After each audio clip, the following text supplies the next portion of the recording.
Shu bilan birga yo'lda yurgan mo'min musulmon inson ochiq chehra bilan, tabassum bilan yuradi. Tund bo'lmaydi, qovog'ini uymaydi, boshqalarga xo'mrayib qaramaydi. Ko'rgan odam bundan bahra olsin, tabassum bilan jilmayib ketyapti.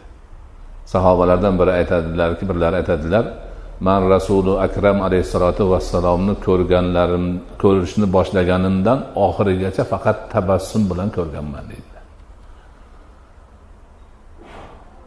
Rasuli akram alayhisolatu vassalom o'zlari yo'lda shunaqa tabassum bilan yurib, butun umrlarini tabassum bilan o'tkazib, sahobalarning yodida qolganlari bilan birga yana siz bilan biz ummatlariga aytadilarki, "Tabassumuka fi wajhi akhika sadaqatun." Din qardoshingni, odam birodaringni yuziga tabassum bilan boqishing sadaqa qilganman barobardir.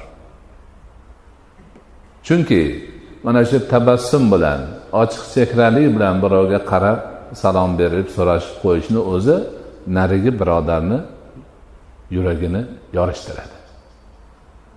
Ko'nglini yozadi. Ana shu hadiya shu. Birov hadiya olib xursand bo'lsa, sovg'a olib xursand bo'lish uchun beradi. Demak, tabassum bilan boqib, uni ko'nglini yoritishga sabab bo'lgan odam ham sadaqa bergan bo'ladi. Savob oladi, xayr oladi, baraka bo'ladi. Ana endi o'ylab ko'ring, har bir musulmon shu hadisni yaxshilab yodlab olgan. Ko'chaga chiqayotganda kimga ko'rinsa tabassum qilmoqchi va qilyapti. Bu jamiyat qanaqa chiroyli jamiyat bo'ladi? Bu jamiyat qanday go'zal, ko'rgan odam havas qiladigan, faqat ochiq chehralik, ko'ngli yorug'lik, tabassum bilan yashaydigan bir jamiyat bo'ladi.